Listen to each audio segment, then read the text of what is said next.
if you're watching on the Salem News Channel, if you're listening on the Salem Radio Network or one of our great radio affiliates, welcome. Got a lot coming up after the break. Danny Pletka joins me from the American Enterprise Institute. I'll also have on one of the Senate candidates, Tom Weiler. I'm going to cover all three of the Senate candidates on the Republican side over the course of the next few weeks, starting with Tom Weiler in Minnesota. But I want to talk to them because Minnesota is so much in the news.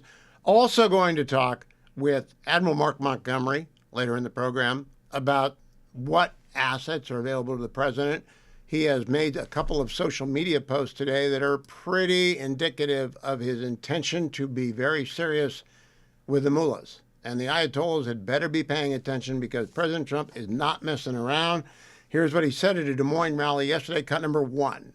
We're about a month away from having a nuclear weapon. We had to do it. And by the way, there's another beautiful armada floating beautifully toward Iran right now. So we'll see. I hope they make a deal. I hope they make a deal. Make a deal? I don't know what it means to make a deal, but Trump does. In the Senate today, Marco Rubio was up testifying, as is the Secretary of State's obligation, I believe, every 6 months before the Foreign Affairs Committee. Here's what he had to say about Iran, cut number 22. The baseline I want to set for everybody. The baseline is this. We have 30 to 40,000 American troops stationed across 8 or 9 facilities in that region. All are within the reach. Theoretically, not theoretically, in reality, all are within the reach of an array of thousands of Iranian one-way UAVs and Iranian short-term ballistic missiles, short-range ballistic missiles that threaten our troop presence. We have to have enough force and power in the region, just on a baseline, to defend against that possibility. That at some point, as a result of something, the Iranian regime decides to strike at our troop presence in the region.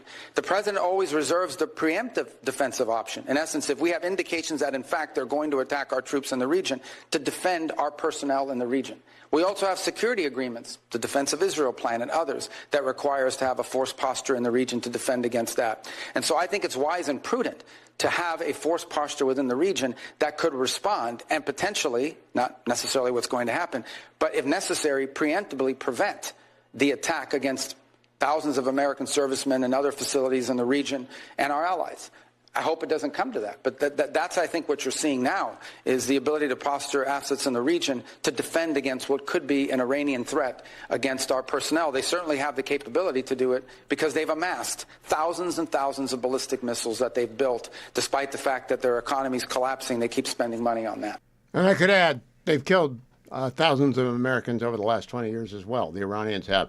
Secretary Rubio had a good exchange with Chris Coons about Venezuela, the Democrat from Delaware. Smart guy, good guy, Democrat, and he's friends with Marco Rubio, so this is illuminating. Cut number 19. Followed.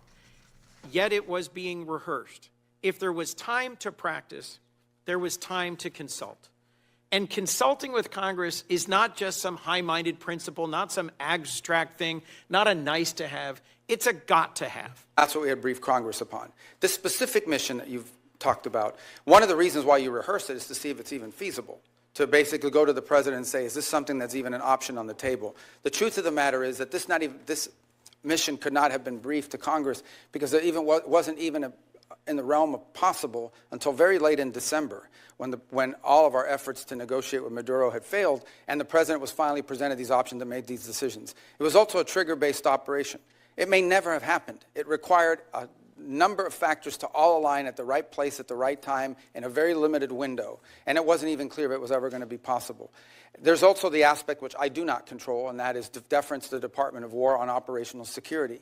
Despite the fact that we had kept this quite constrained, the truth of the matter is that this was leaked. We now know it was leaked by a contractor at the Department of War that, had it been published, would have endangered the lives of people and/or would have probably canceled the ability to carry out the mission. So this is a real tension, and one that I'm doing the best I can to try to manage within the constraints of two things: operational security and also decisions being made. there are multiple contingencies for events all over the world, including some that none of us think were ever going to come to fruition. And in this particular case, one of the reasons why you rehearse these things in advance is to know whether it's even possible. Is this even doable? And what are the risks associated with doing? So you can present options to the president who ultimately makes these decisions. In the case of reimagining NATO, it most certainly has to be reimagined. And the reason why it has to be reimagined is not because its purpose is reimagined. Its capabilities have to be reimagined. Let me give you as a point of example. There's a lot of talk about security guarantees. And it's something that there's general agreement about now with the case of Ukraine. But those security guarantees basically involve the deployment of a handful of European troops, primarily French in the UK, and then a U.S. backstop. But in fact, the security guarantee is the U.S. backstop. It is not and I'm not diminishing the fact that some countries in Europe are willing to place troops in a post-war Ukraine. What I'm pointing out is that is irrelevant without the U.S. backstop. And the reason why you need such a strong U.S. backstop is because our allies and our partners have not invested enough in their own defense capabilities over the last 20 or 30 years. Now, hopefully that's going to change. Hopefully that is changing. And in some cases and in some particular countries, it's already changed. But this is a fact that we cannot ignore. NATO is going to be stronger if our allies are more capable, especially, and here's the reality, whether we want to accept it or not, we have interests all over the world. We have interests in the Middle East, we have interests in the Western Hemisphere, and we most certainly have interests in the Indo-Pacific. A number of you have already pointed out that China is the chief challenge. We can't have the same soldiers or the same ships in both Europe and in the Indo-Pacific. We have to pick. No matter how many ships we build, no matter how many capabilities we grow, we're going to have to make these adjustments. And the stronger our partners are in NATO, the more flexibility the United States will have to secure our interests in different parts of the world. That's not an abandonment of NATO. That is a reality of the 21st century and the world that's changing now. In the case of Greenland, I'll say we're in a good place right now. We had excellent meetings with the Secretary General of NATO.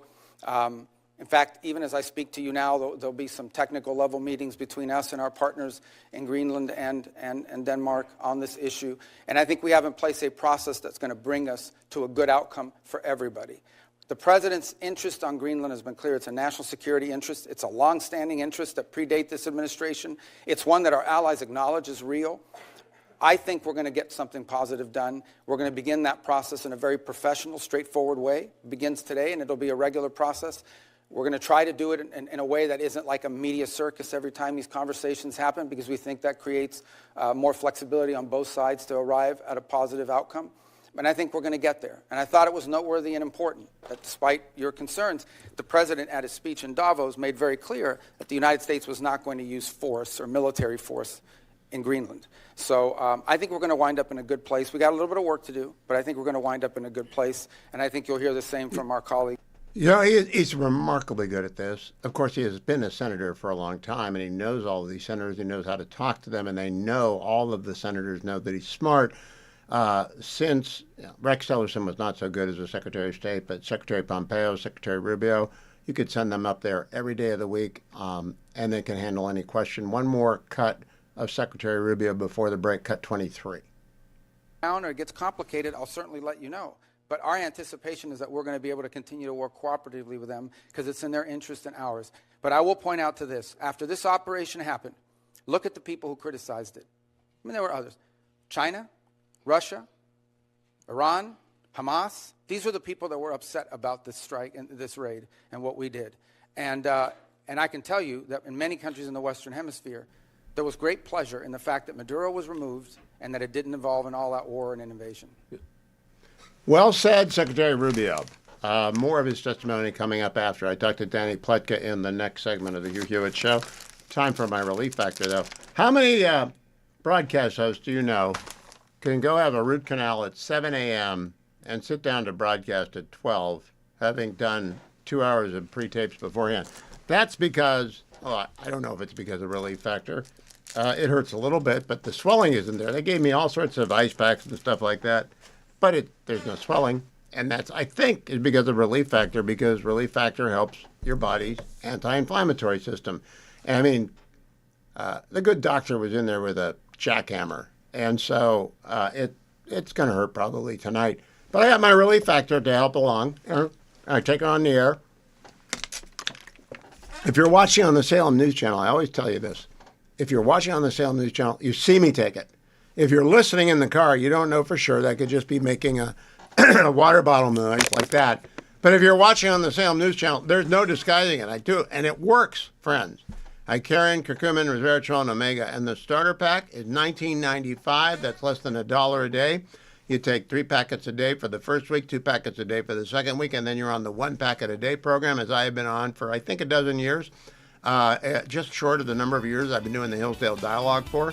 But if you want that, call 1-800, the number 4, and the word relief, 1-800-4-RELIEF. Or go to relieffactor.com, find the starter pack, relieffactor.com. President Trump said yesterday in Iowa, Secretary Rubio said today before the Senate Foreign Relations panel, an armada is headed and is already on station in part to the near shore of Iran. What is he going to do with it? I don't know, but I'm going to ask Danielle Pletka, senior fellow at the American Enterprise Institute, who studies these things. She's the co-host of What the Hell is Going On with Mark Thiessen of the Washington Post and AEI. So I'm going to ask you, Danny, what the hell is going on right now with our flotilla? So we've got a carrier battle group that is in the region that is close enough to position to strike Iran. We've got some additional assets that the president has moved into other countries in the region, including Jordan. There are some more things on the way that may provide additional military options to the president. I think right now what we're looking at is a go, no-go decision. Okay, now, what is going to happen and what you want to have happen may be different. Tell me first what you think is going to happen, and then tell me what you hope happens. Look, Hugh, I know that the president made a go decision, and that he was talked out of it by the Israelis, who felt they were not prepared for what the Iranians were threatening, which is ballistic missile strikes. The Iranians have spent the last 8 months since the summer war, rebuilding their ballistic missile capabilities, and they could do very substantial damage. I'm hoping that in addition to the offensive capabilities we've brought into the region, we've brought additional defensive equipment into the region in order to help support the Israelis, because some of that was pulled out. So what do I hope?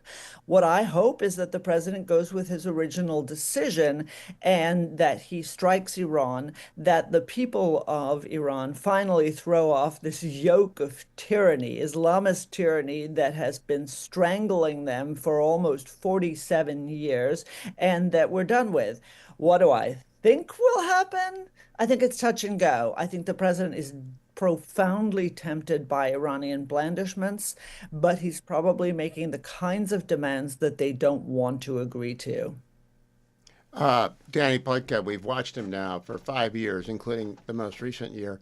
He'll say A and not A. He'll say B and not B, and then he'll do X. Now, so, I mean, he is very good at the art of deception, not unlike other wartime leaders in recent memory. I'm not sure I have any hope that anything the United States can do will end this regime.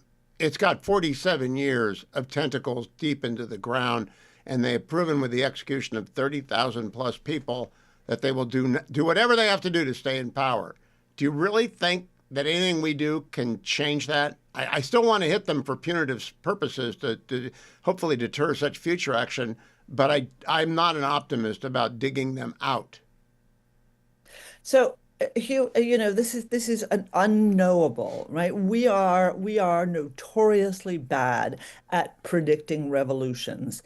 All I can say is that what we were seeing until the Iranians clamped down very hard over the last couple of weeks, what we were seeing was genuine concern inside the regime that they had lost control of the country. All of the previous revolutions that we've seen in Iran, Mahsa Amini in 2022, 2019, the 2009 Green Revolution, they were what you could call sectoral revolutions. These were efforts by women or women and students or others, unions, economic grievances. This was the coalescence of the people of Iran for a genuine counter-revolution. And while you're 100% right, this regime's number one priority above all else is staying in power, not nuclear, not missile, not Israel, not Palestinians, staying in power. And they will do anything to hang on to it. At the same time, when your people arise against you, the government starts splitting. And we're still seeing those splits today. That's what gives me a little bit of hope. I'm not going to tell you it's a slam dunk, or I'm not even going to tell you it's 50-50 because I don't know. But what I do know is that this is the closest that we have come. And when I say we, I mean the people who stand against this regime. This is the closest we've come in 47 years. Danny, I have spent the last 2 weeks talking to everyone, beginning with the president, who knows anything about Iran and is in the public and has a ability to deliver commentary and not give away state secrets. And all of them have different target sets. And I asked them all, why don't we blow up Karg Island? Because the regime has no other money that doesn't come out of Karg Island or the other two oil terminals. And they're worried about China. Some of them want to blow it up. What's Danny Pletka think about the target list and whether or not it ought to include Karg Island? So it's really funny you say that. Mark Thiessen and I on our podcast, as you nicely noted, What the Hell is Going On, had my colleague Michael Rubin on. And Michael Rubin said, you want to hit them hard. You want to hit them once. You hit them at Karj. And that is a single point of failure for the Iranian regime. Here's the problem. There are a lot of serious problems in Syria right now. But one of the problems that the president's new friend, Ahmed al-Shara, the president of Syria, has is that sanctions are absolutely strangling his ability to do anything economically. Now, set aside what's been going on because that's all very troubling. But prior to that, he couldn't deliver economically. One of the things about a transition to a democratically ruled Iran is that economic lifeblood that is Iran's oil. And so my guess is that when they debate hitting Karj, not hitting Karj, hitting the oil infrastructure, not hitting it, they are asking themselves, if the good guys come to power, how will they repair this? How will they have access to money fast enough? And again, I think that's just a factor. But in terms of the strategic importance of it, I couldn't agree more with the folks who said to you, that is a good target. All right, let me conclude by saying I don't know how to pronounce Karj Island, and I don't care, but I don't know much about the geography of Iran. I do care about their being able to hit all these bases. I played Secretary Rubio testimony today. There are 40,000 Americans within range of Iran. If President Trump pulls the trigger, should it be overwhelming force on everything that moves that can hurt American troops? Well, I don't think that, from everything I understand so far, I don't think that that is the president's inclination, notwithstanding his rhetoric. I do think that one thing they will have focused on very intensely is Iran's ability to strike U.S. troops, U.S. allies. And that doesn't just mean Israel. That also means Saudi Arabia. It means the United Arab Emirates. It means, unfortunately, it also means Qatar, where we have a base. So my guess is that we will have very good protection in place and that we will take out that ability before we do anything else. So is that something to worry about? Yes, but our Pentagon planners and these guys in the Pentagon, they don't like Donald Trump. They don't respect Pete Hegseth. That's not the factor here. These are the guys in uniform. This is the chairman of the Joint Chiefs, Raising Cane. These guys know what they're doing. Danny Pletka, always good to talk to you. You're on the other side of the world, and I appreciate your making time for us from the other side of the world on this most important of conflicts. Danny Pletka, thank you. Her podcast with Mark Thiessen is What the Hell is Going On? Don't miss it. I am partially sponsored by Consumer Cellular, and I want to tell you about that wonderful network because you ought to at least call them at 1-800-411-4454, 1-800-411-4454, or go to consumercellular.com/Hugh because you might be wasting money.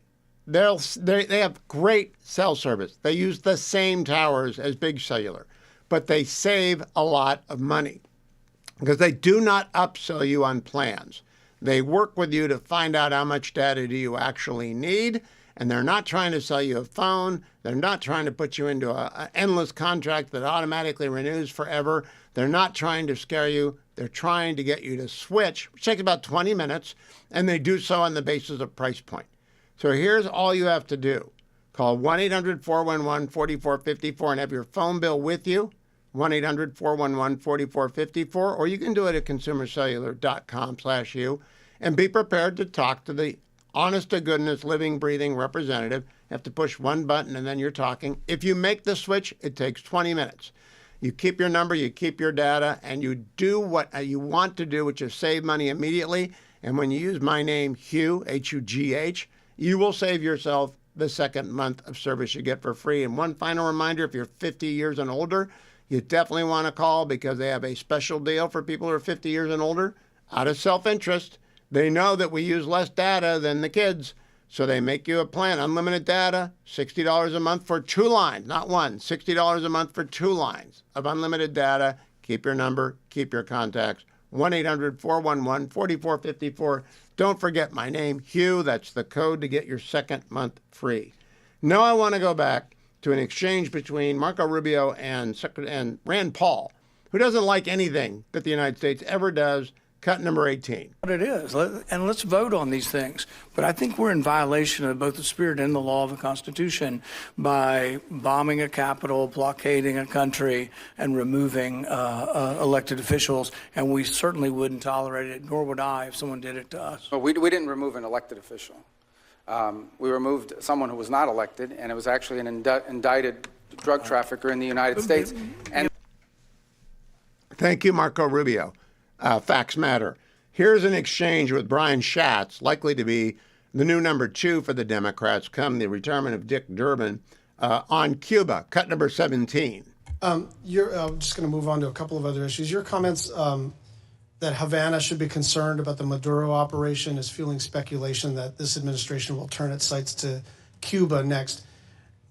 Will you make a public commitment today to rule out U.S. regime change in Cuba?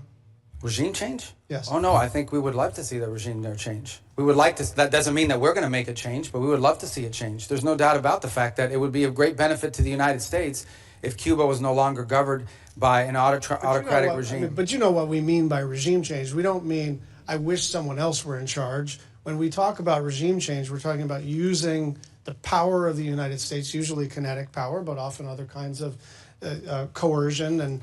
And I'm not even saying that that's always not in our interest. I'm just saying, I'm not asking you whether we would prefer a different kind of government. I'm asking whether you are trying to precipitate the fall of the current regime. Yeah, but that's statutory. The Helms-Burton Act, the U.S. embargo on Cuba is codified.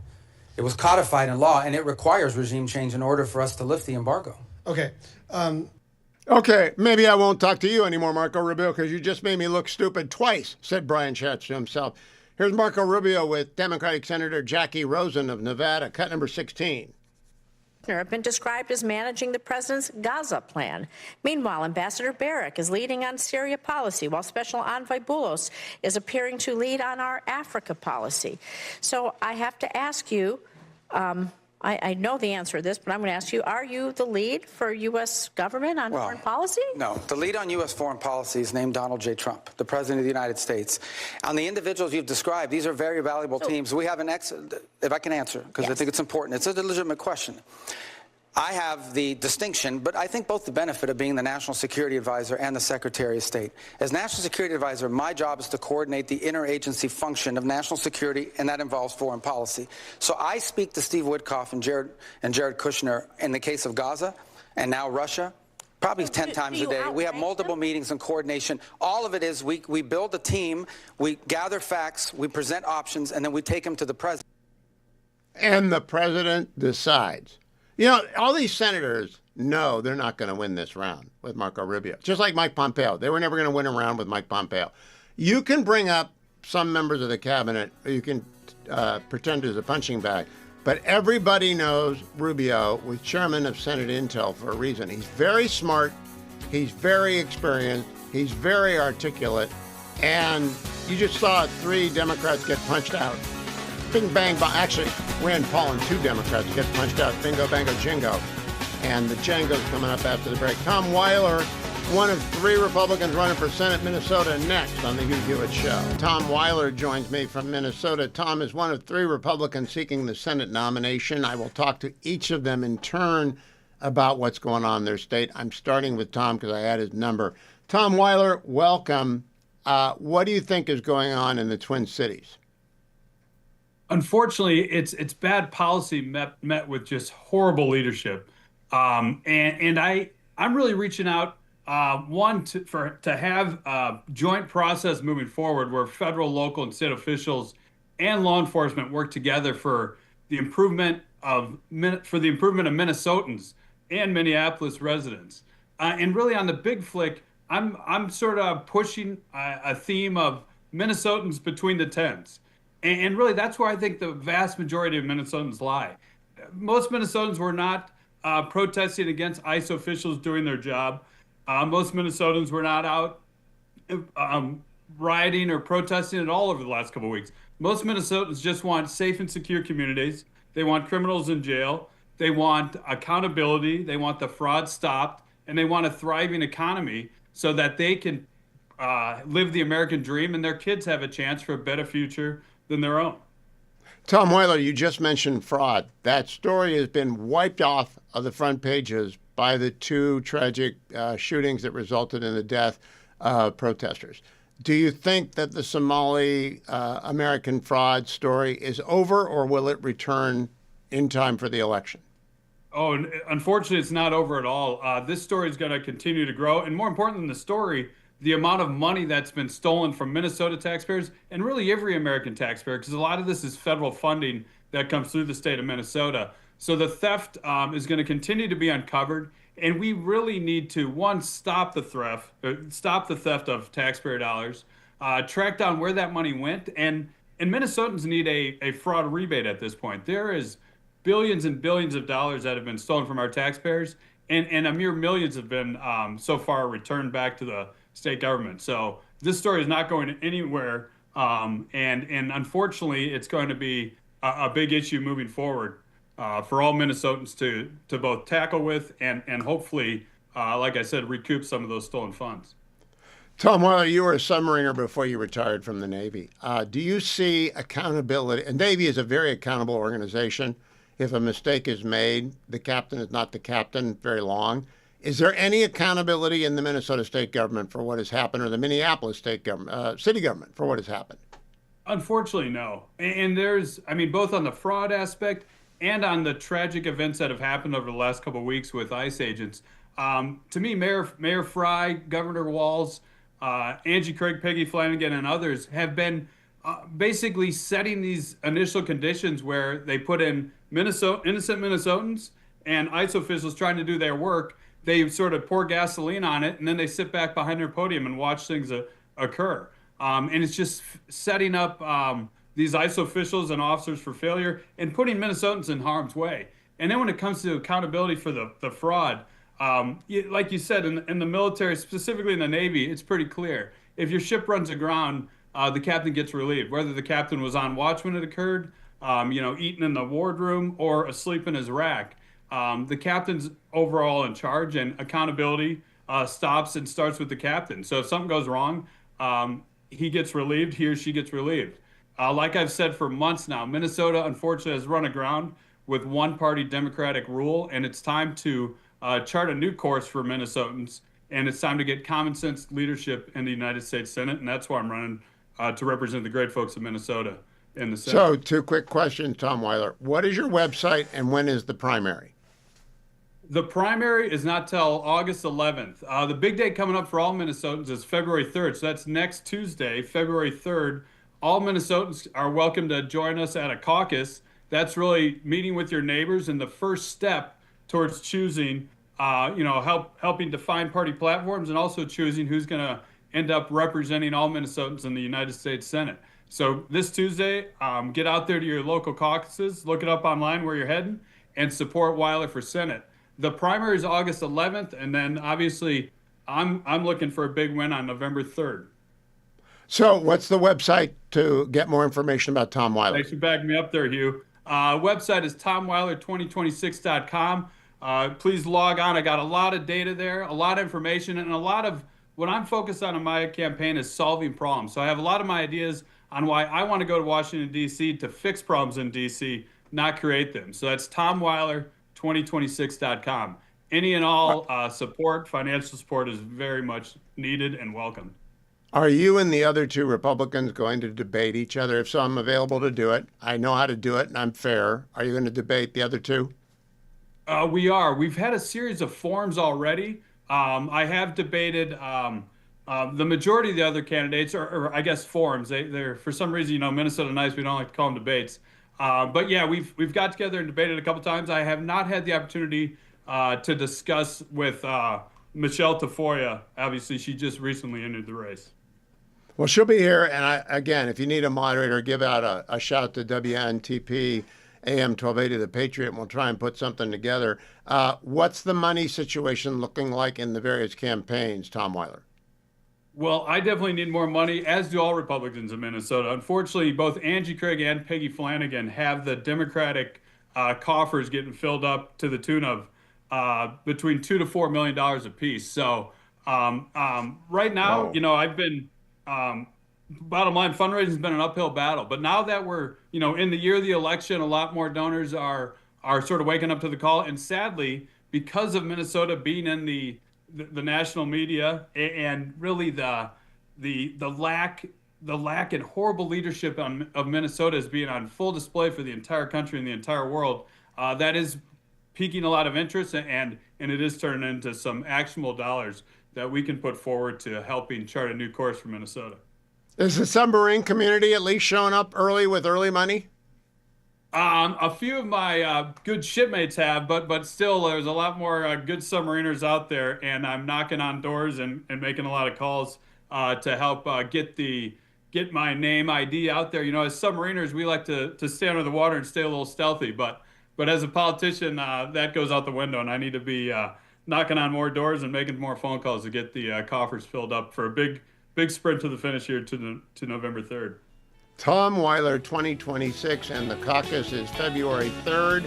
First step in the process, and I hope everyone listening up in Minnesota Cold gets out, whether you're in St. Cloud, down the Twin Cities, over on the North Dakota border. Head over to Tom Weiler 2026 and find out where your local caucus is. Coming up next hour, Josh Kraushaar, Selena Zito, and Matt Sharpstein, who's the head of MXM News and an expert on the redistricting that's been underway across the United States from California. I think it's underway in Florida. I just want an update comprehensively on the redistricting of the congressional map, and Matt Sharpstein will be giving that to us. Also want to remind you about one of our sponsors, andrewandtodd.com, 888-888-1172. The Federal Reserve today decided that they are not going to lower rates.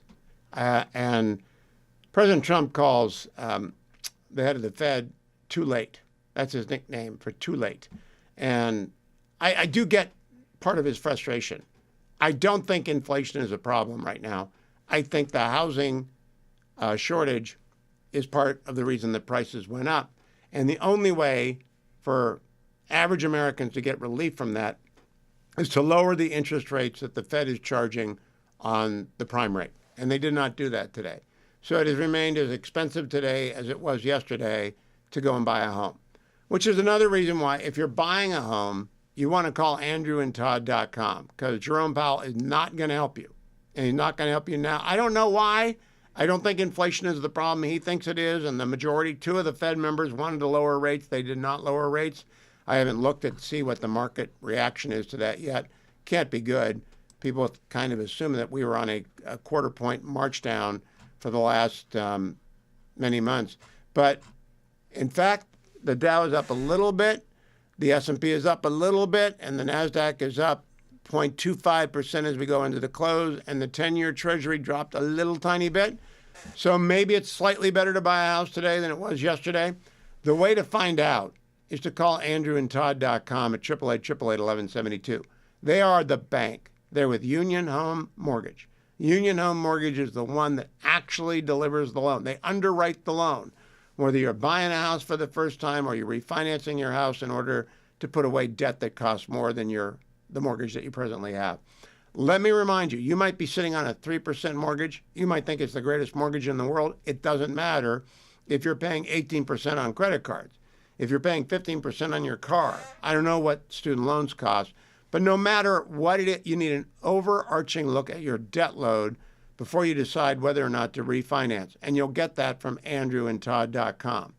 If you're simply buying a house because you had to move or you've run out of space, you're going to end up throwing the kids out the window unless you find some more space. Call andrewandtodd.com first before you begin house shop, because you ought to know how much you ought to be able to buy. You ought to walk in to an open house with a letter of approval that says this person is approved for a loan up to this amount. That will aid your effort to get to the front of the line if there are a lot of people who want to get the house that you want. Get pre-qualified, get pre-approved with andrewandtodd.com. Angelo Del Rey, Todd Avakian, been my friends for a long, long time. They've helped thousands of listeners. 888-888-1172, 888-888-1172, or go to their website, andrewandtodd.com. Keeping an eye on the golf and everywhere else news is happening, but I want to take a segment to bring you up to speed on the redistricting wars of 2025-2026. I'm doing so with Matt Sharpstein, who is the editor-in-chief of MXM.com News. Matt, welcome. Good to have you. Matt, can we start by telling people what MXM News is? Absolutely. No, thank you so much, Hugh. It's a pleasure to be on. MXM, we are Don Jr.'s news site, mainstream news without mainstream bias, really just working to deliver the news that people want when people need it. How long has it been up for, and how many viewers are you getting? So we've been around for about 2 or 3 years now, and we have probably about over 1 million readers between all of our different, maybe not sites, but between our socials and our articles. Really, we want to bring folks news that's aggregated, and again, folks news that's right up folks' alley. MXMnews.com. Now, yes, Matt, I am reliably informed you've been following the redistricting wars. I want to cut to the chase and then work backwards. Who won? Hey, well, we still don't know quite yet. At this point, there's one state to go. I hate to say I have good news and bad news since there is one state left, but the good news is that state is Florida, and it looks like Florida is going to deliver hopefully up to 5 new seats, which is exactly what President Trump is calling on states across the country to deliver. If Florida comes through with 5 and the votes stay the same as they were in 2024, how many seats would flip which way? So if we look at just Florida, we have the potential for 5. There are currently 28 seats across Florida. Currently, 20 of those are Republicans, 8 are Democrats. If we draw a map that is most favorable to us and one that is, frankly, in my mind, fair, considering how skewed Democrats have drawn their seats across the country, we can deliver 5 new seats. Nationwide, we're looking at dozens of new seats if everything goes our way. Dozens. Now, I've been teaching redistricting law for 30 years, and I've told people there's only one thing you can't do when you redistrict, and that's use race. And the Supreme Court's about to rule that the Voting Rights Act is unconstitutional, I believe. If that happens, Matt, how many states will have to redraw districts? Look, so we have Louisiana, we have Alabama. Both of those states have 2 seats that we can redraw. And frankly, that's what we should be doing because that is what's fair. If we want to talk about fairness, which Democrats love to do, look at California, a state where there are 52 House seats currently. With how aggressively Democrats want to gerrymander, they are now drawing out almost all but 4 Republicans, which is just insane. And you're talking about a state where Trump won roughly 40% of the vote. Democrats now want to take 90% of the seats. And you see that in California, in Illinois, in New York, in other Dem states. President Trump has called on Republican states to do nothing more, but just level the playing field and do exactly what Democrats do, which is fight for their voters hard. And we should be doing the same. Now, I like to use as my best example because it's easiest, Massachusetts. President Trump ran up about 34% of Massachusetts. It's a very liberal state, but there were 34% of people that voted for Donald Trump. There are no Republicans in the House of Representatives from Massachusetts. Zero. Because they do not care about being fair. They do not want 1/3. By the way, I don't either. Redistricting is completely constitutional. It should be up to the people's houses. There's only one rule, equal representation, 1 person, 1 vote. That's the only rule that matters to me. But Democrats want to play a double game, Matt. They don't want you to look at Illinois and Massachusetts, New York, and California. No. They want you to look at Florida and get upset. I don't think Republicans have gotten rolled anywhere except in Indiana, where inexplicably the Hoosiers did not redistrict. Is that one done, by the way? We're just not redistricting there? It looks like that's the case. It's so unfortunate. You're exactly right, Hugh. Like when we look at Indiana, we had Republicans decide that nope, we don't want to fight for our voters as hard as Democrats do. And we have folks like Gregory Good who are now giving Democrats 2 free congressional seats. The same just happened in Utah, where the lieutenant governor ran to formalize a court ruling that gave Democrats a safe Democrat seat in a state that Trump won by double digits. Like Hugh, like you and your viewers, I know, are just furious about that. And that's why it is so imperative. And I'm so glad that Texas answered Trump's call. Texas answered Trump's call. North Carolina answered his call. Now it's up to Florida as the last state. And I'm very confident that we'll be able to deliver that. We have a powerhouse bench of Republicans in Florida, from MAGA Meg Weinberger to Speaker Daniel Perez to Speaker-designate Mike Redondo, who are prepared and ready, I believe, to deliver on Trump's mandate. Well, we got to be worried about Danny. Danny's a frequent guest on the show, Matt. That's why I like to make fun of him a little bit. Danny Perez, I'm not sure I'm going to trust him to do anything except show up in time for an interview, because he's never missed an interview, but I hope they get that system going. There was a decision yesterday in Virginia. Now, they got the triple play in the off year. They've got the governorship, the House, and the Senate, and they threatened to immediately redistrict. But I see a court decision came down. I'm not sure what it said. I haven't read it yet. Have you had a chance to catch up with it yet? A very little bit, but what I can tell you in short is the ruling in Virginia is a monumental victory for President Trump. You're talking 3 to 4 seats that Democrats attempted to redraw, now being pushed to post the November election. You're talking 3 or 4 seats that Republicans need in a razor house election cycle. It's 3 to 4 seats that Democrats would otherwise use to start the sham impeachments, witch hunts, and sham trials that they've been promising. So now we've got California gave 5 seats to the Democrats. Incredibly, they're going to dump chairman of committees, which is like the most important thing for a state to have. They're going to dump them in favor of rookie Democrats. But that's done. That's it's in the books. We lost 2-1 at the district court. By the way, do you think the Supreme Court will take that case? I hope so. It seems like they at least were, I believe, expected to take it, which I really hope they do. If they go how it seems with VRA, I think we're looking at hopefully really good high court decisions on redistricting across the country. Yeah, there's only one rule, which is you can't use race, and it's apparently the dissent in the California 3-judge panel was they used race. What are we doing? And so if it gets up to the 6 originalists on the court, they might agree on that. There is a redistricting case there. So when it all shakes out, what happens, though, if President Trump was talking yesterday in Iowa, 48 out of the last 50 off-year elections have gone against the party in power by midterms. Why do you think we can fight upstream against that, Matt? Well, what I can tell you, Hugh, is Democrats have spent decades gerrymandering their states, decades rigging elections in the name of democracy, and only now have Republicans gotten the backbone, thanks to President Trump, to fight back. And again, Trump is not asking for us to do anything different from Democrats already have, and that's fight for voters as hard as Democrats do theirs. So whether that's Kansas, which I don't believe is redrawing, whether that's Indiana that backed out, whether that's Ohio, where it looks like we actually made a Democrat safer, it's now up to states like Florida, the very last state, to really bring this home for Republicans. And I just want to repeat, you said dozens of seats could flip. I don't think is it really over 20? I didn't think so.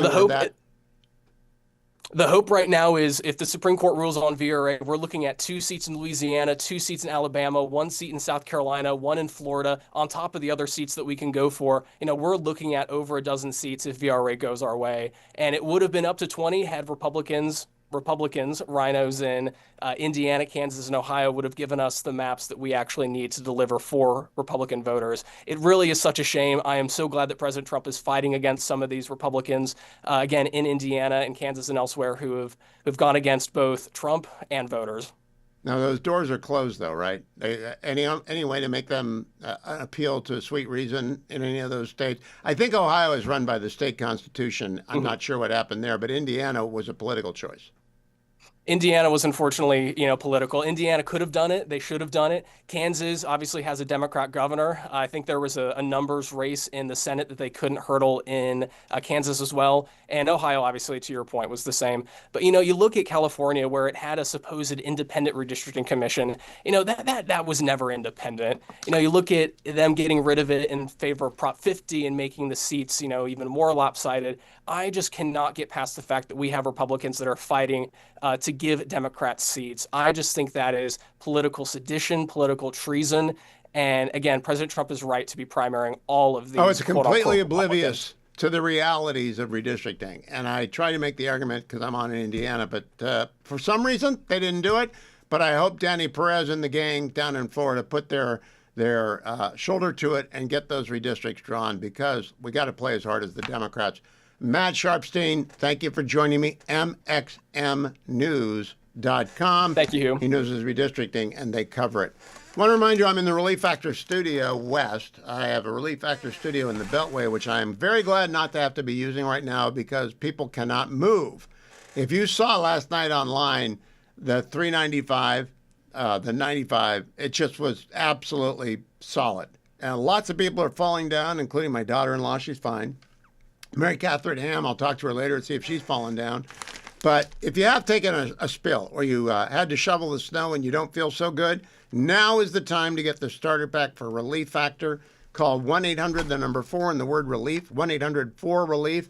I carry in curcumin, resveratrol, and omega, the 4 natural supplements. I take it every day in the first hour. You watch me on the Salem News Channel if you're watching, and you should be watching, or you can hear me if you're listening to the Salem Radio Network or one of our great affiliates out and around the country. You can hear me taking it because it works, especially if you've been out shoveling snow in the east. 1-800, the number 4, and the word relief, 1-800-4-RELIEF, or head over to the website, relieffactor.com, relieffactor.com. Josh Grosshauer is editor-in-chief of Jewish Insider.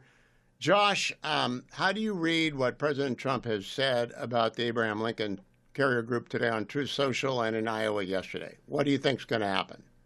I mean, boy, I feel like when we talked about this last week, I feel like we're in a similar place where I'm hearing a lot of mixed signals from the White House. I mean, Trump's rhetoric, I think, is if anything, is very similar to what we heard in the run-up to the bombing of the Iranian nuclear facilities during the 12-day war last year. So if anything, Trump's rhetoric would make me a little more bullish that there is some type of military action in the works. On the other hand, hearing from some of Trump's advisors, hearing scuttlebutt from Steve Witkoff, Jared Kushner, that may not be quite as bullish or quite as eager for the U.S. to strike Iran. Hearing some questions about what kind of operation would it entail? Would it be a one and done strike? Would it involve much more kinetic action? I don't know, but the fact that we don't hear as much of a strategy and an outline. And hearing Rubio today, Rubio testified before the Senate committee, and didn't offer a whole lot of. I didn't hear in his comments any indication that there was anything in the works. But of course, we could be surprised. I was surprised last year when Trump attacked the nuclear facility. So anything can happen, and they're certainly moving the military assets in the region to prepare for such an outcome. But it does seem like they're also dangling the carrot of negotiations in a way to back down. So we'll see where things go. Now, I want to read to you from the Times of Israel a couple hours ago. Tehran had previously said a channel of communication is open between Foreign Minister Arghachi and Steve Witkoff, despite the lack of diplomatic relations. However, today, Iran's Foreign Minister Arghachi said that he had not been in contact with Witkoff in recent days. The intermediaries were holding consultations. So I really do not know whether or not Iran's interested in doing a deal to disarm and get rid of their ballistic missile program, which is, I think, the demand on the table. Is that your understanding of the demand on the table? Yes, though Trump's Truth Social, I believe it was earlier today, only focused on nuclear weapons, as I read the post. So there was he didn't mention ballistic missiles, did not mention even a nuclear material. So and also it was offering the Iranian regime an off-ramp to negotiate in order to prevent any military action. Now, last time that happened, Iran did not want to negotiate, did not want to play ball, and they suffered the consequences. So, I mean, we could see a repeat of what happened last year, perhaps. But taken at face value, it does seem like there has been movement to try to at least explore a diplomatic option for the Iranian regime. Now, Turkey weighed in rather heavily today, therefore urging no attack take place. How much weight do we give Turkey? They're a NATO member. They're a trusted ally. President Erdogan get along, but the president gets along with everybody. That's not a guarantee he won't blow up Iran. What'd you make? Does Turkey have any valence here?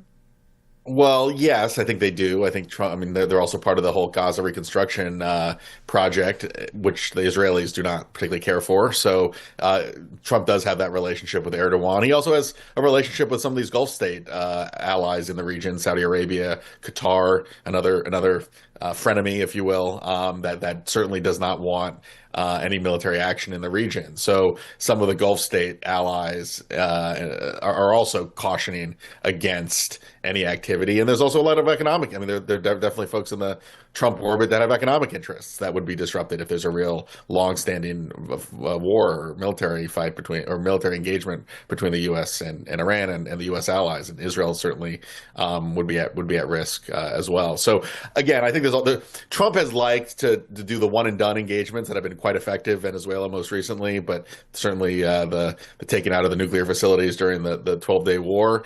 This would I haven't heard sort of a quick 1-2 day strike that would kind of be clean and neat and leave the U.S. with a clear win. It would take I think a lot more time to really have a victory in taking out the regime, or at least rolling back their capabilities. And I think that's what's holding things back.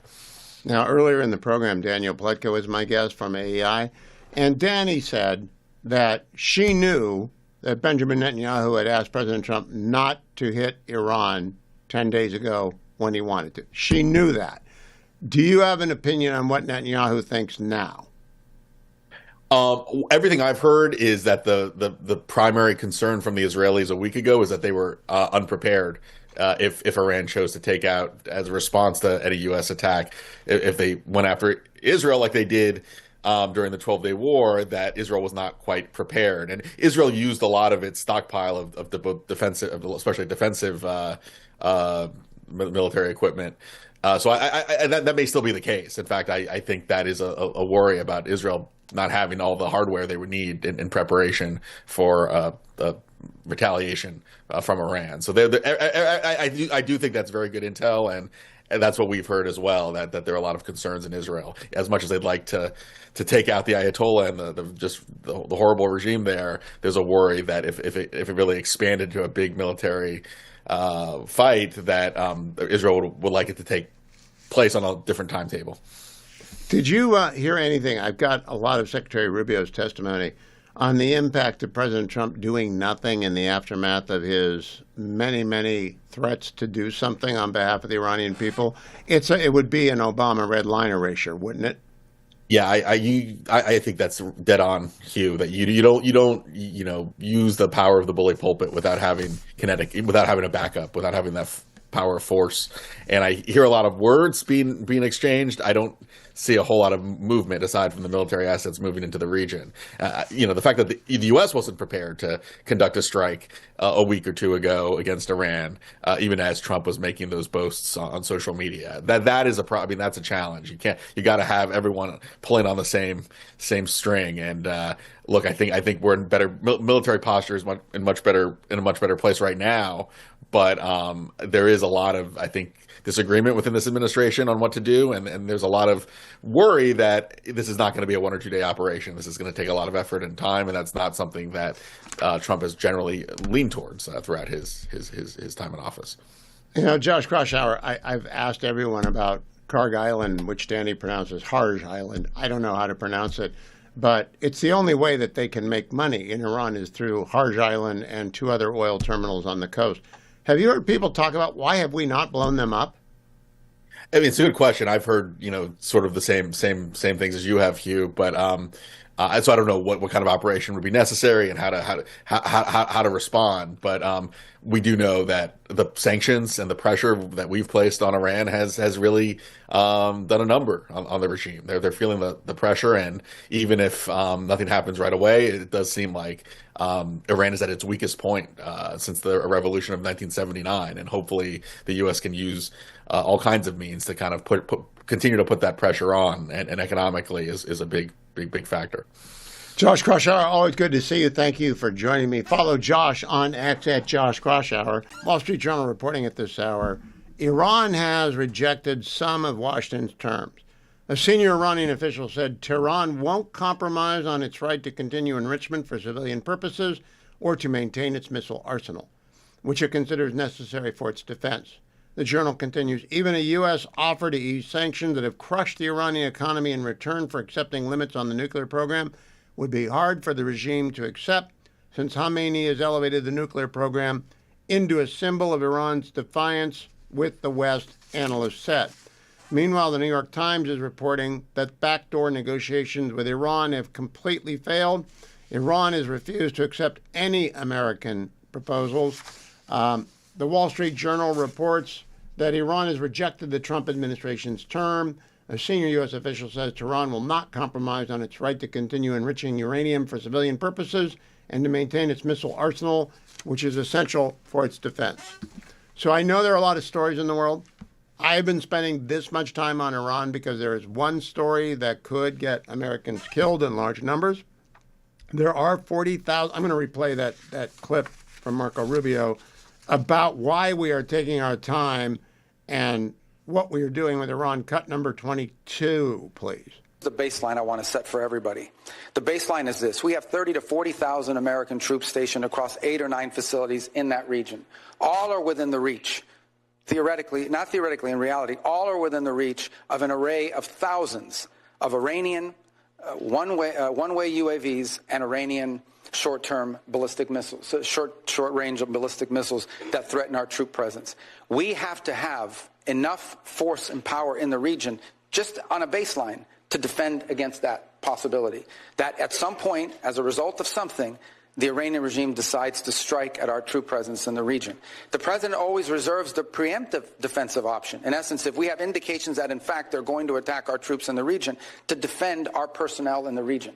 We also have security agreements, the Defense of Israel Plan and others, that require us to have a force posture in the region to defend against that. And so I think it's wise and prudent to have a force posture within the region that could respond and potentially, not necessarily what's going to happen, but if necessary, preemptively prevent the attack against thousands of American servicemen and other facilities in the region and our allies. I hope it doesn't come to that. But that's, I think, what you're seeing now is the ability to posture assets in the region to defend against what could be an Iranian threat against our personnel. They certainly have the capability to do it because they've amassed thousands and thousands of ballistic missiles that they've built. Despite the fact that their economy's collapsing, they keep spending money on that. He also had something to say about our own hemisphere, which I do want to get in before I'm joined by Selena. Cut number 24. If these ships and these assets were deployed in the Indo-Pacific or in the Mediterranean or in the Middle East somewhere, no one would blink an eye. They say, well, that's normal. That's what we always do. The fact that they were deployed in the Western Hemisphere was a shock to everybody because we haven't done it. In fact, according to Southcom, they've rarely have ever had assets permanently deployed to them. They may have been transiting through at some point, but not permanently deployed, to deal with a very acute matter. And that is, and these are, these things become interrelated here at some point, but they are separate in many ways. And it's part of what I was trying to explain to Senator Duckworth. We have a real reality in our region of these transnational criminal terrorist organizations that in many cases possess weapons that you ascribe to a nation state, not to a gang, who pose a grave threat to the national security of the United States, but also to the stability of the region.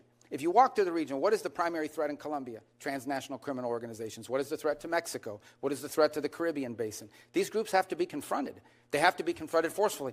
What's the threat in Haiti to systemic collapse? And that is these criminal gangs that basically control territory and threaten the ability to even form a government there in that regard. So it's endemic throughout the region, and it ultimately impacts the United States through mass migration, through drug trafficking, and other related criminal organizations. And so we need to have a force posture that can confront that and that can provide assistance in conjunction with other partners.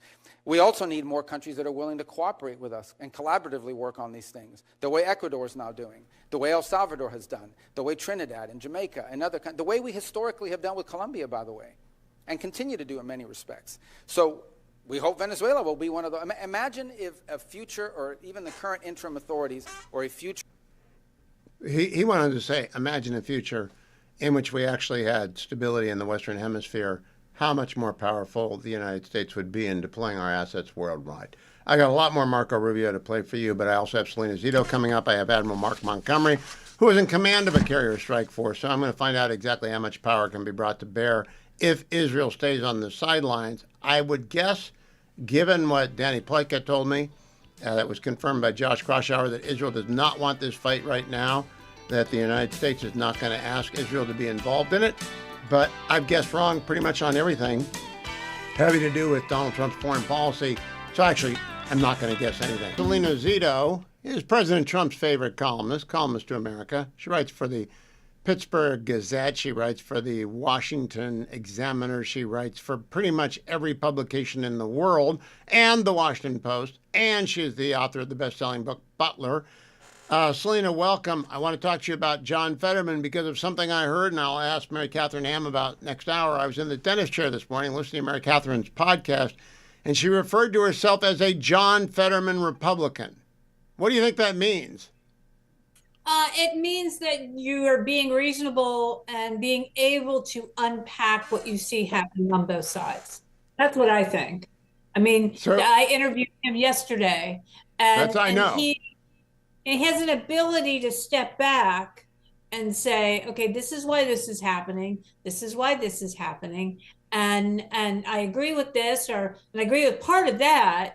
And we've been unwilling to be that way since to the 2008 presidential election, where that ability, along with that historic election, along with the advent of Twitter, has made it impossible to have a buffet of points of view and be able to get away with it without being attacked. Now, Selena, did you ask John Fetterman about the Minnesota shootings? We talked a bit about, he believes in what President Trump is very supportive of what President Trump has done on the border. He also is very supportive of getting illegal immigrants out of this country that are part of a criminal element, that have committed crimes, that have a history of crimes, whether it's in this country or in the country of origin. He does not agree with, however, Kristi Noem and the way she has prosecuted and handled this, and Stephen Miller as well. So I have just finished a column and filed it with Fox. It'll be on Fox News Digital tomorrow. That simply says our country has become accustomed to instant replay. We watch every sport with instant replay, and we always think the call went against our team or for our team is the right call or the wrong call based upon who we're rooting for. But we're also used to less than 3-minute decision paths. There is nobody's opinion I want based on what they saw online. That's just the old lawyer in me. You don't know. And so anyone who's telling me that they think they know what happened in those two shootings that resulted in tragic deaths, I don't care whether they're for or against the police or whether they think it was justified or not. They have no idea. They're just not in a position to know. I completely agree. That's why if you go through my Twitter feed or anything that I've not written anything about it because I don't know enough about it. Well, did John Fetterman express any opinion on whether or not the use of force was justified? I hope not, but he might have. No, he did not. Yeah, that's the right, responsible, grown-up answer. How long have you covered cops for, Selena? It's always been sort of integrated in whatever I do. But I worked at a local newspaper, so that was always part of whatever you were covering, including the cops beat. Have you ever met, I haven't, a law enforcement official who wanted to be involved in an officer-involved shooting? Oh, no, never. That is something that they are not only trained to not want to be part of, but also emotionally want to be part of. They are part of the community that they walk in, right? That because and in a lot of communities, you actually have to live within the boundaries of the community to serve as a police officer. So you are very connected to your community. You probably go to church with a lot of the people that you're involved with. They maybe have been your kid's baseball coach, right? That's always been a very common practice, and one has been really important because it keeps that connectivity to place. Yeah, the cringiest thing anyone can ask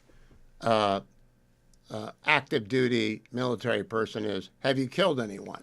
Like a sniper or a special forces. That's the cringiest thing you can ask them because they don't want to do that. They only do it when they have to. And police do not want to be involved in officer-involved shootings. But I do think we live in a culture that rewards with clicks anyone who has a hot take. And therefore, we're going to get lots of hot takes. Yeah, and I work in a profession that literally makes money off of it.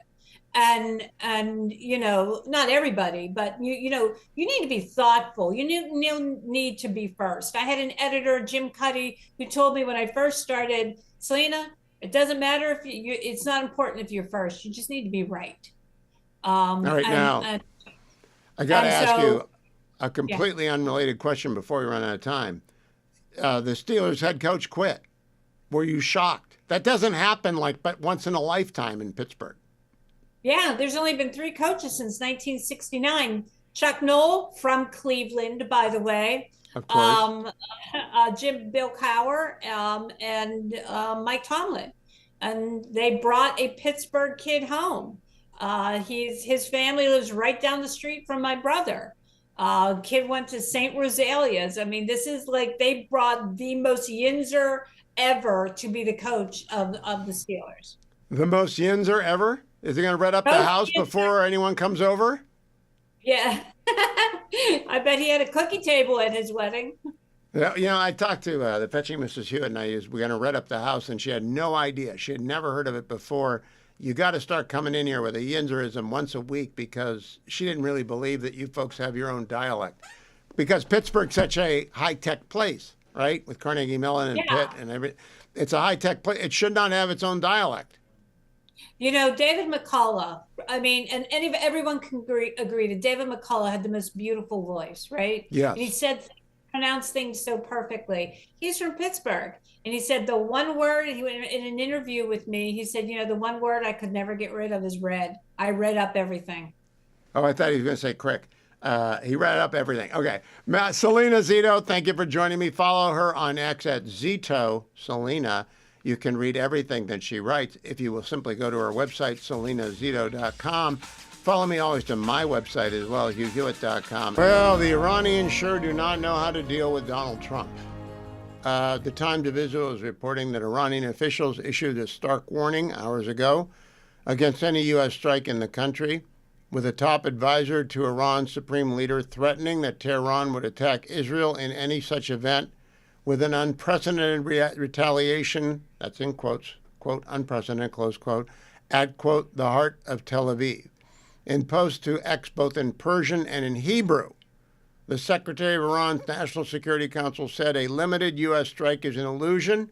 Any military action by America of any kind, at any level, will be considered the start of a war, and the response will be immediate, comprehensive, and unprecedented, directed at the aggressor at the heart of Tel Aviv and at all who support the aggressor.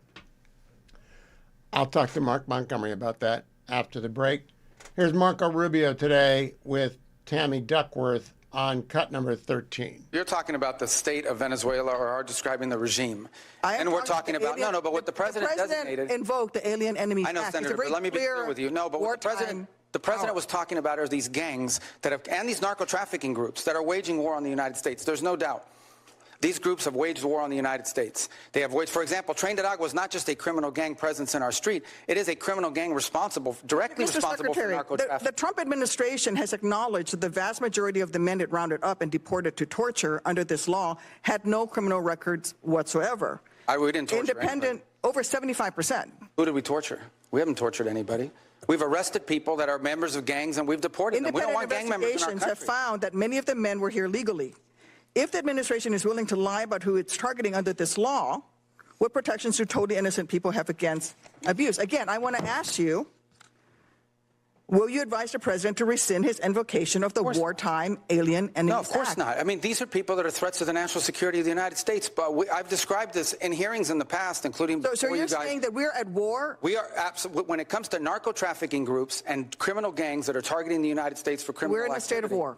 There's no doubt about the fact that we're confronting them in a warlike setting because they're waging war on us. And do the Geneva Convention They're waging apply? war against us, and they're enemy combatants as a result of it. And the fact of the matter is that we are confronting these irregular groups, and that's one of the great challenges of the new century in this hemisphere in particular, is that these non-state actors who possess state-like capabilities in terms of their weaponry pose a grave danger to the United States. I don't think any American would dispute that we have cartels that pose a threat to the national security of the United States. With all of the other laws of when it comes to warfare. I mean, you're saying that he can invoke this wartime power.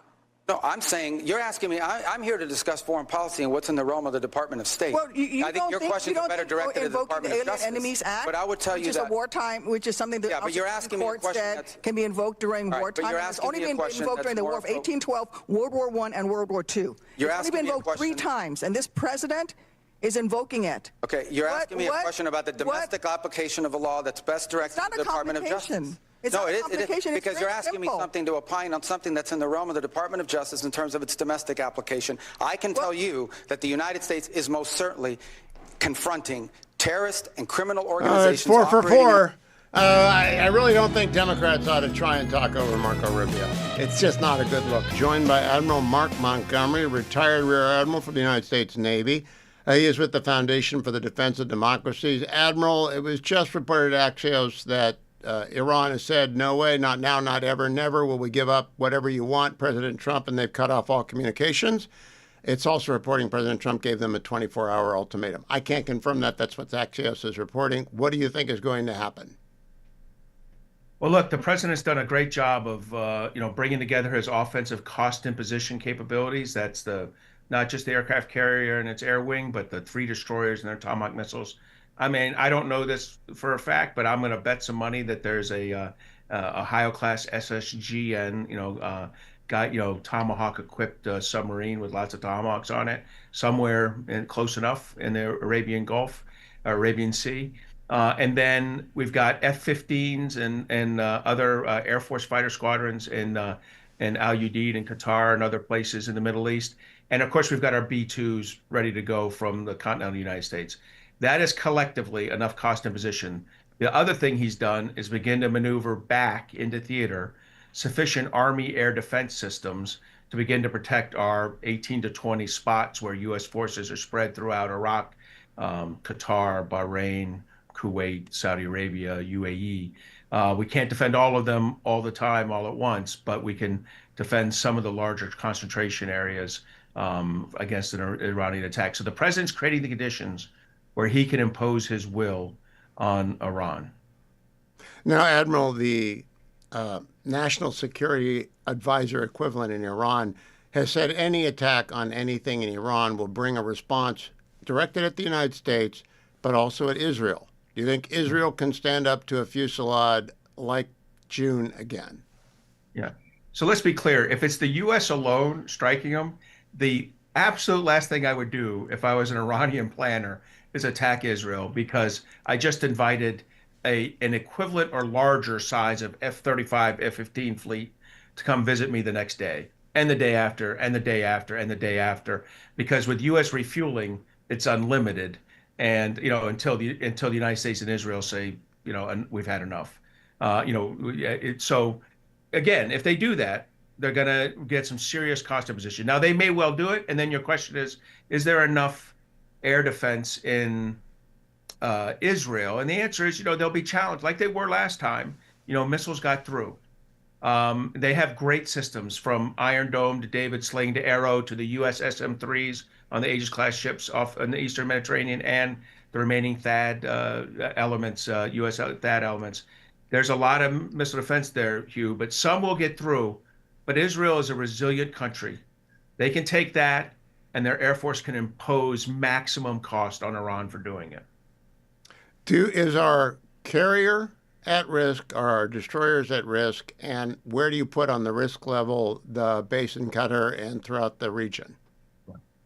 So the carrier and the destroyers have a have a high quality air defense systems, both point defense for the carrier and the destroyers, and a area air defense for the destroyers, which would encapsulate the carrier. And of course, the air wing provides air defense against drones and against cruise missiles, probably not against ballistic missiles. So all of that together makes them relatively secure. You never want to be arrogant enough to say nothing can hit me, and you need to plan properly and execute properly. But I think they're safe. And if you look back at literally several hundred cruise ballistic missiles and several hundred drones launched against our ships in the Red Sea operations over 2 years, none were hit. So we are good, but we shouldn't be arrogant. The bases are a different issue, Hugh. They can and will be hit if the Iranians can figure out which bases have the most porous air defense or non-existent air defense around them, because I don't think we can defend all of them at all the time. Admiral, how many different, would you guess, how many different strikes can be executed within the initiation first wave? How many targets can we expect to disable or destroy in a first strike? I mean, there's a lot that goes into that. So I'll just say, a lot of targets take multiple aim points. How many B2s do you want to involve? Do you want to really stretch your B2, to use everything that's not involved in your nuclear set aside? Some of the B2s are reserved for 24/7 nuclear missions, that kind of stuff. So because the B2s can do a lot of striking. But what I would do is I do a deliberate several hundred strikes a day, 200 to 300 to 400. We could go up to 800 or 1,000 if we wanted, but 200 to 300, 400, but do it over a sustained 10 or 12 day period where you're constantly reassessing.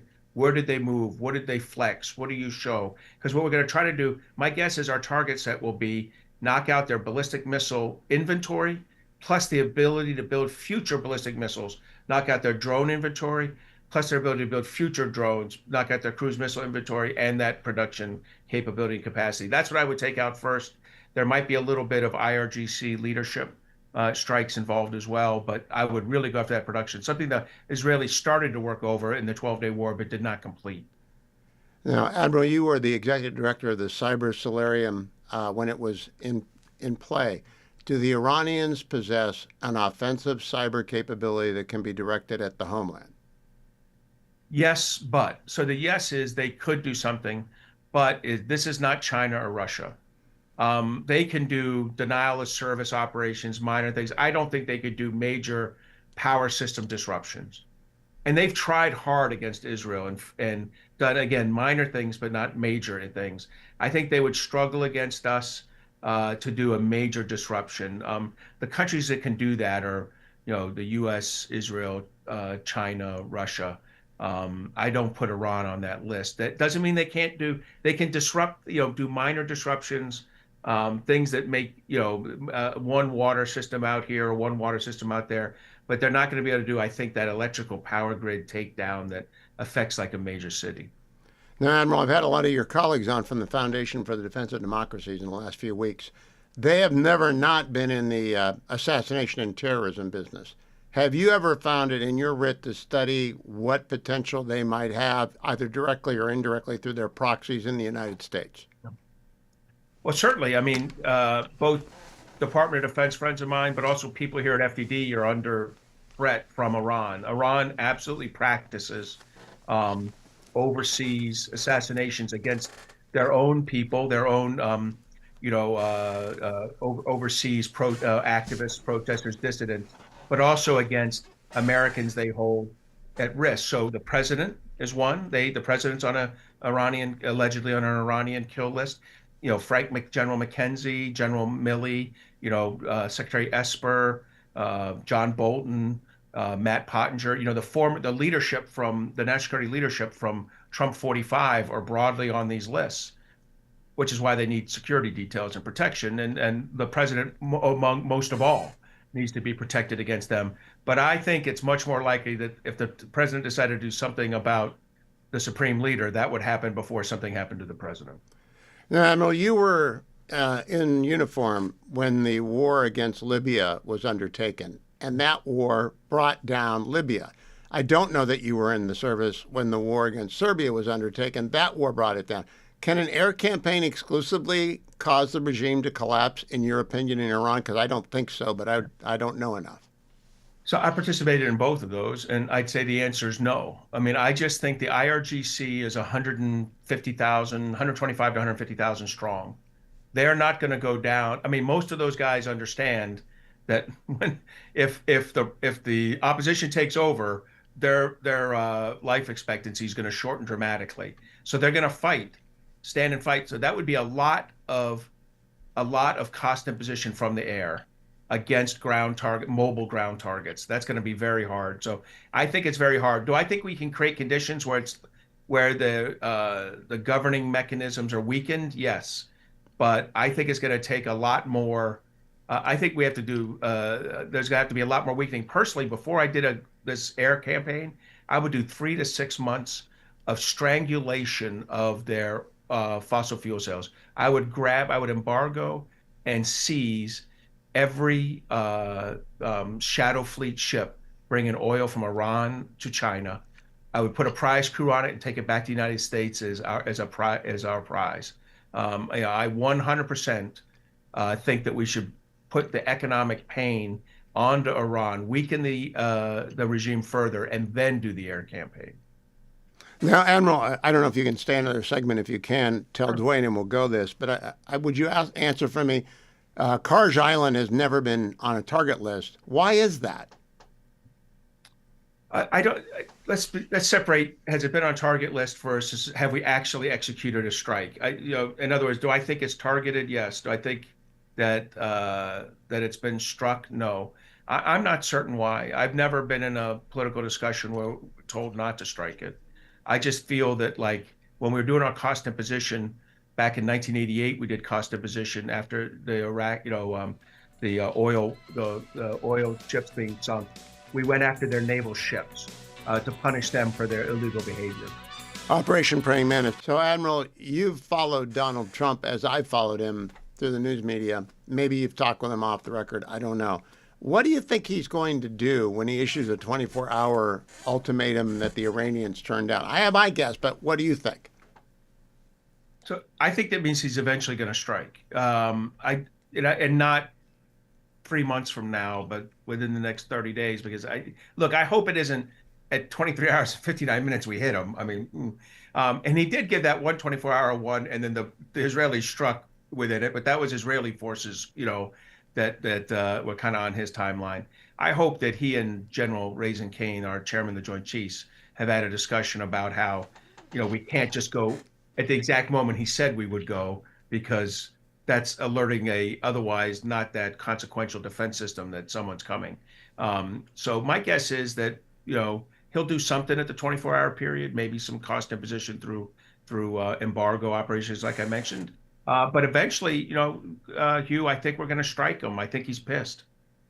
So talk me through the best case scenario and the worst case scenario from your perspective, Admiral Montgomery. So I think the best case scenario is a well thought out, deliberate 10 to 12 day strike along with Israel. Israel might as well be in it with us, because as we alluded to in the previous segment, it's, in it or not, they're probably going to be the receiver of, a lot of ballistic missiles. So might as well be in it from the get-go. But a well orchestrated, 10, 12 day campaign that really removes the Iranian ballistic cruise and missile and drone production facilities and their existing inventory. And then, if there are legitimate nuclear targets remaining, I'd hit those as well. I think we and the Israelis took care of that, and anything that we didn't take care of is hidden in a way that would be hard for us to hit. I'm not going to count too much on that. And then, as we alluded to earlier, there's a decision on what type of senior leadership cost imposition you do. Do you try to kill the supreme leader? Do you just work over their senior leadership? And boy, they got worked over last year in the 12-day war. Those were big target sets for the Israelis, and they did some serious damage to the leadership of almost all these organizations. Would you, if you were advising the president, advise him to destroy the oil export industry? Because it seems to me the IRGC has no other source of hard currency with which to pay the people who depend upon them to be paid. I wouldn't, but that's because I say grab the illegal ships. the Shadow Fleet ships delivering the fossil fuel. I would go at it that way. I think hitting something that you then have to rebuild as you're reconstituting a country, that's an expensive endeavor. When I look at Ukraine today, or I look at Iraq in 2007 and 2008, I would not want to impose that rebuilding cost, and I would instead try to grab the ships. Okay, what is the worst case scenario so that people are fully aware? I'm aware of threats to sailors, soldiers, airmen, and Marines. I want the audience to hear you talk about that.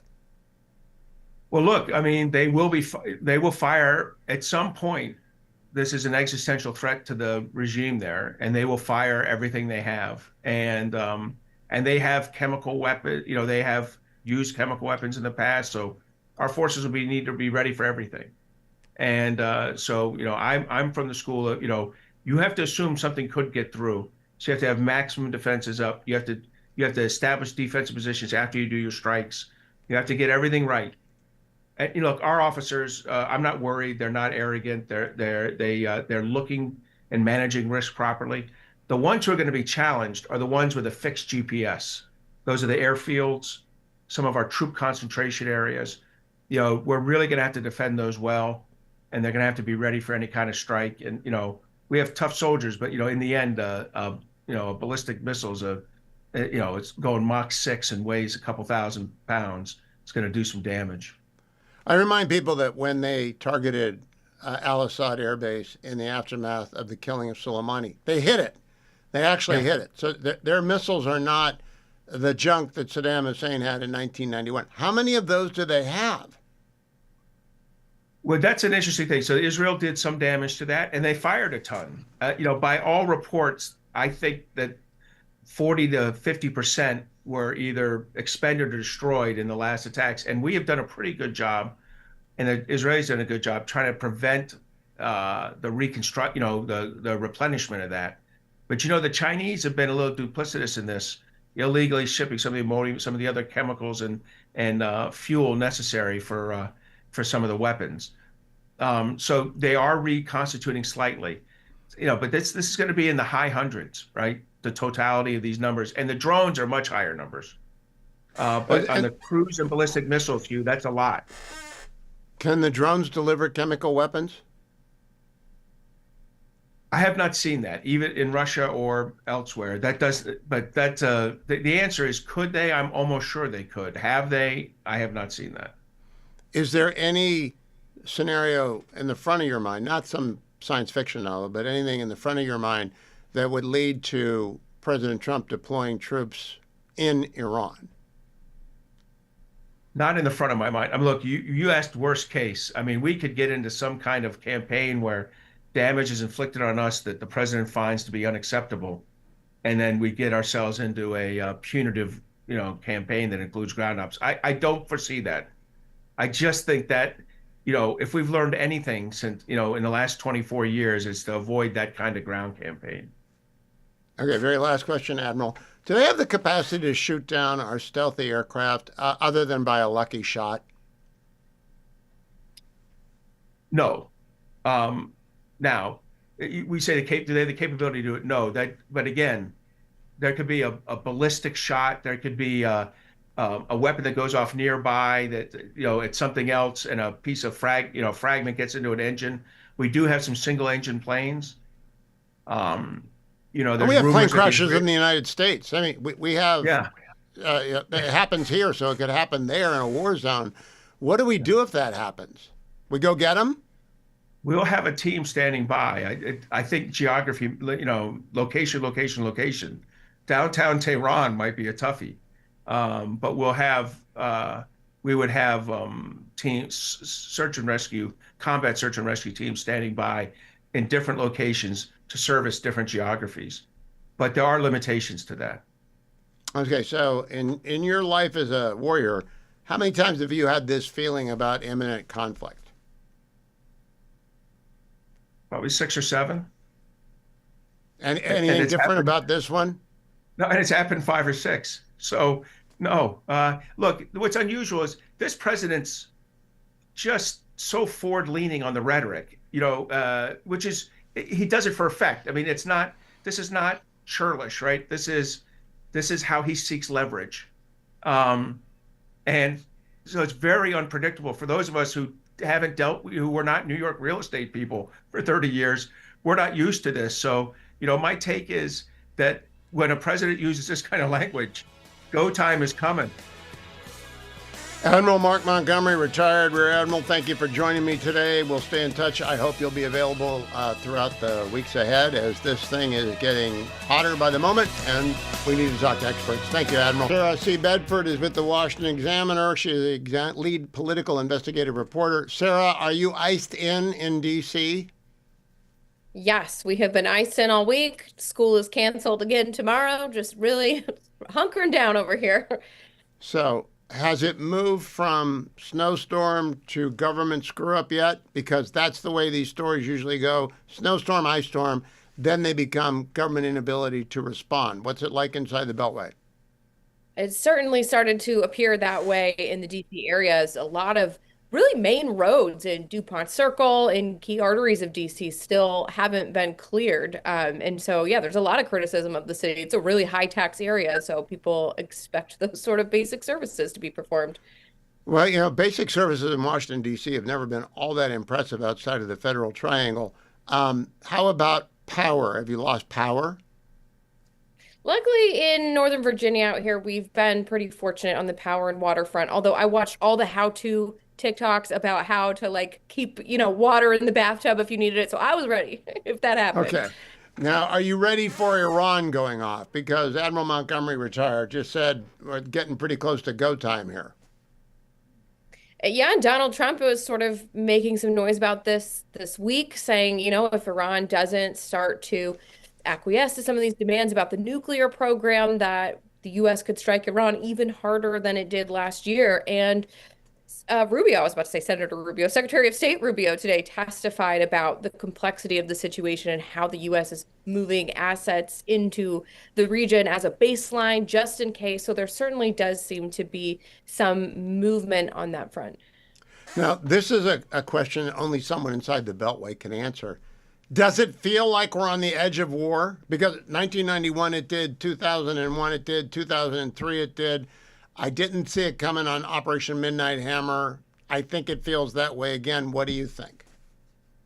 Well, Donald Trump loves to play those types of things close to the vest. If you're talking about, the first strike in Iran or even the capture of Maduro in Venezuela, there's never really a tipping of the hand from the Trump administration. But I also think this doesn't feel, the vibes are not that the U.S. is potentially about to go to war, because there's so much going on domestically that's really sidetracked Washington's attention. It's kind of amazing that potential military action in the Middle East is like maybe the third or fourth subplot in Washington right now, because you have everything going on in Minneapolis with immigrations and customs enforcement, and because you do have a government shutdown coming up in just a couple of days.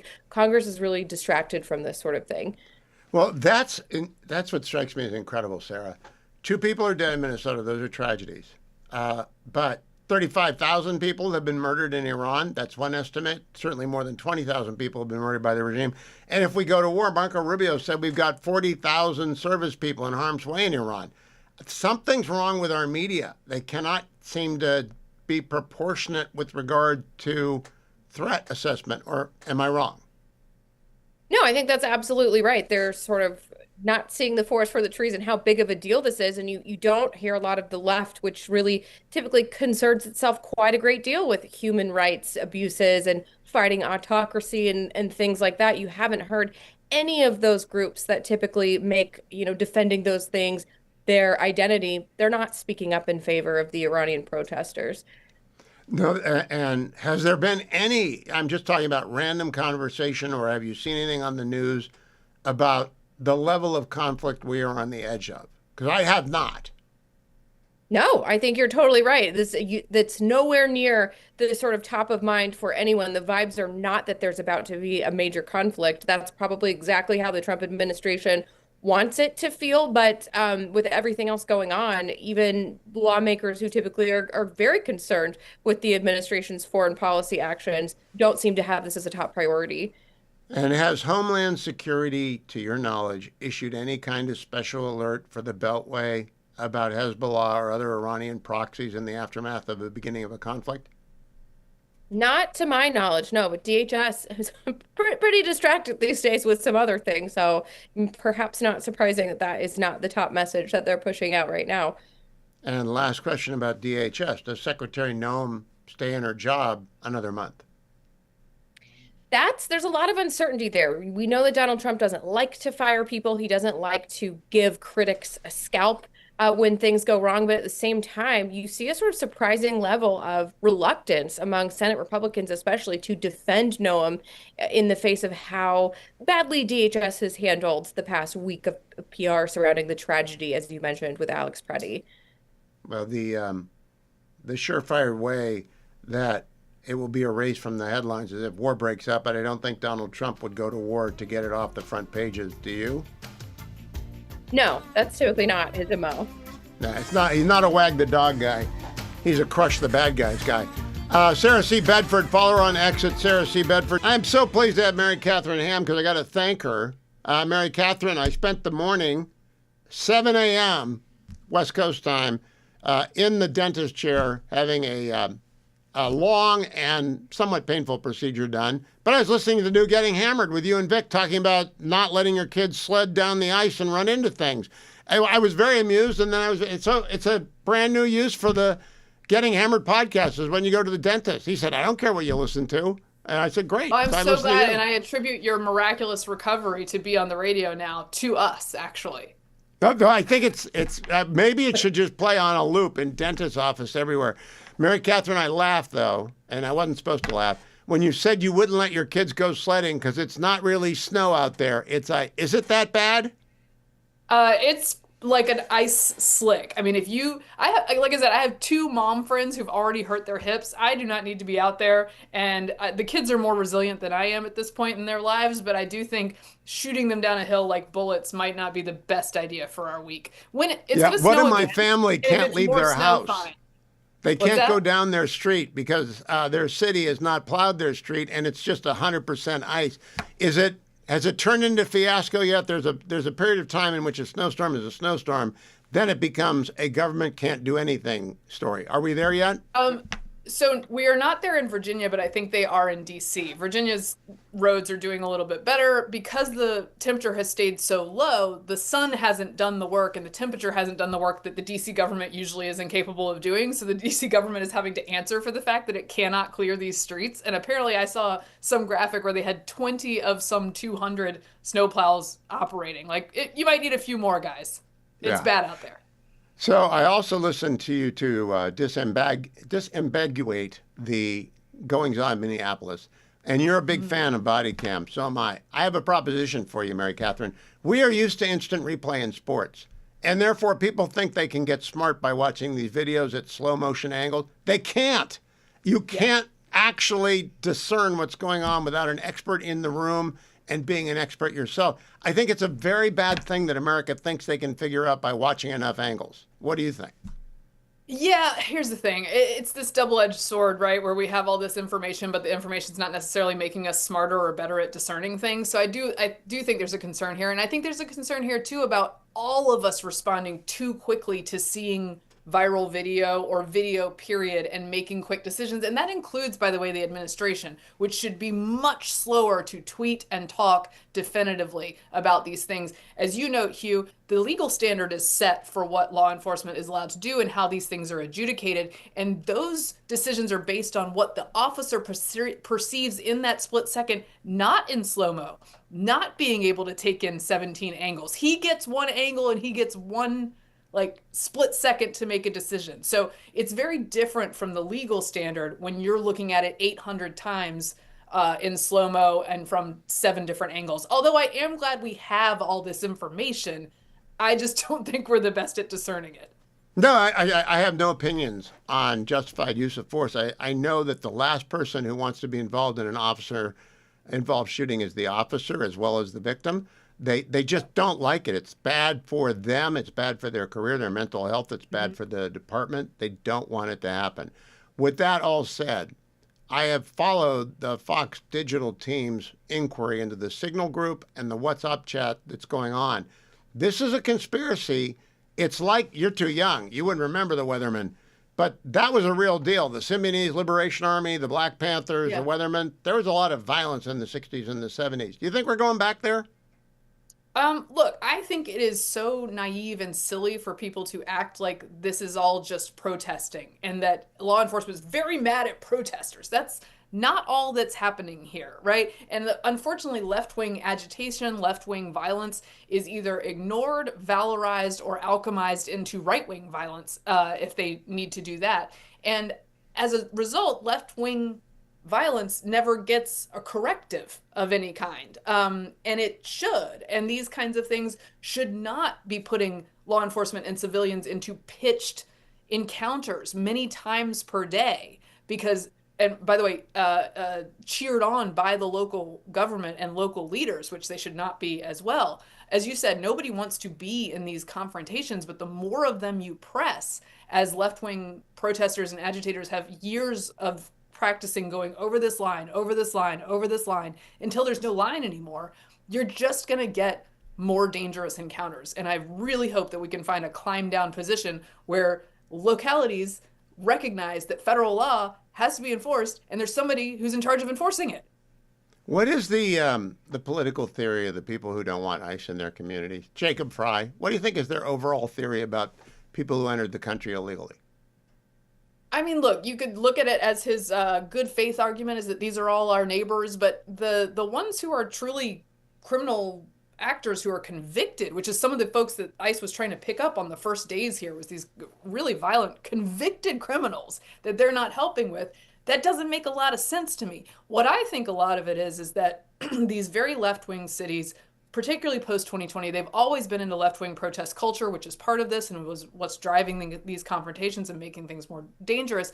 But you know what protest culture papers over is the fact that you can't plow your streets, which is probably not the case in Minneapolis because they have a lot of experience with that. Oh, yeah. But in DC, in a place like DC, if you're not providing basic services and you're doing all of that stuff incompetently, it's helpful to have this other stuff going on, frankly. And I think time that's for a what 90-degree turn. Turn towards the Persian Gulf or the Arabian Sea or whatever we're calling it. It's not the Gulf of America where the Lincoln is and all the destroyers. What does Mary Catherine Ham think happens next? I am concerned that people are left to languish in Iran after having been encouraged to come out. And I hope that's not the case. And I know that we're probably clandestinely helping as well in Iran, but I'm concerned that people are being left out to dry there. I would note also from the Middle East, just on a good note this week, that the idea that all the hostages, remains and live hostages, would come home from Gaza to Israel, thanks to the stage set by Israeli and Trump negotiators, is close to a miracle that I would never have predicted possible a year or two ago. And so I want to keep my mind open to the idea that more amazing things could happen. You're right, because this is the first time since 2014 that there hasn't been a hostage, dead or alive, in Gaza. Think about that, America. 12 years since we've been in this position and Israel's been in this position. Mary Catherine Ham can be heard on the Getting Hammered podcast with Vic Mattis, and you can follow her on X at MKHammer. Thank you, Mary Catherine Ham. Thank you for watching today. A lot of ground covered. We will post over at HughHewitt.com all of the videos. We will also encourage you, stay tuned. Larry Elder coming up next on the Salem News Channel. But I do want to make sure I tell you before the end of the day about one of our sponsors, Conservatives for Lower Healthcare Costs. And their website's pretty easy to remember, pharmawindfall.com.